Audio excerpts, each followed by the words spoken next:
ವಾಸಿಯಾಗಿಲ್ಲ ಅನ್ಸುತ್ತೆ, ಔಷಧಿ ಬೇಕಾ? ಪುತ್ರಿ, ನಾಳೆ ಪ್ರಾತಃ ಕಾಲದಲ್ಲಿ ಅಕ್ಕಸಾಲಿಗ ನಿನ್ನ ಒಡವೆ ಪರಿಶೀಲಿಸಲು ಬರುತ್ತಿದ್ದಾನೆ. ಪರಿಶೀಲನೆಗೆ ನೀನು ಸಿದ್ಧವಾಗಿರು. ಅಮ್ಮ, ನಾಳೆ ನನ್ನ ಫ್ರೆಂಡ್ ಬರ್ತಾ ಇದ್ದಾಳೆ, ಅವಳನ್ನ ಕರ್ಕೊಂಡ್ ಬರಕ್ ಹೋಗ್ಬೇಕು. ಆ ಜ್ಯುವೆಲರ್ಗೆ ಸ್ವಲ್ಪ ಲೇಟ್ ಆಗಿ ಬರಕ್ ಹೇಳ್ತೀಯಾ? ಹೌದೇ, ನಿನ್ನ ಸಖಿ ಬರುತ್ತಿದ್ದಾಳೆಯೇ? ಸರಿ, ಹಾಗಿದ್ದರೆ ಅವನನ್ನು ಸಾಯಂಕಾಲ ಬರಲು ಹೇಳುವೆ. ಅಂದ ಹಾಗೆ ನೀನು ವಾಹನ ನಿಲ್ದಾಣಕ್ಕೆ ಯಾರೊಡನೆ ಹೋಗಿ ಬರುವೆ?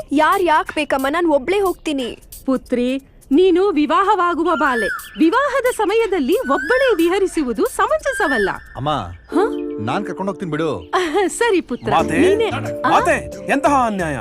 ಅತಿಥಿಗಳನ್ನು ಕರೆದುಕೊಂಡು ಬರಲು ನನ್ನನ್ನು ನೇಮಿಸಿರುವಾಗ ನಿಮ್ಮ ಜ್ಯೇಷ್ಠ ಪುತ್ರ ಆ ಕಾರ್ಯ ಮಾಡುವುದು ಎಷ್ಟು ಸಮಂಜಸ? ಹೌದಲ್ಲವೇ? ಸರಿ ಕುಮಾರ, ಹಾಗಾದರೆ ನನ್ನ ಪುತ್ರಿಯನ್ನು ನೀನೇ ಕರೆದುಕೊಂಡು ಹೋಗಿ ಬಾ. ಧನ್ಯೋಸ್ಮಿ ಮತ್ತೆ. ಅಲ್ಲ, ಅದೆಲ್ಲ ಆಗಲ್ಲ, ನಾನೇ ಕರ್ಕೊಂಡು ಹೋಗ್ತೀನಿ. ನಾನು ಹೋಗ್ತೀನಿ.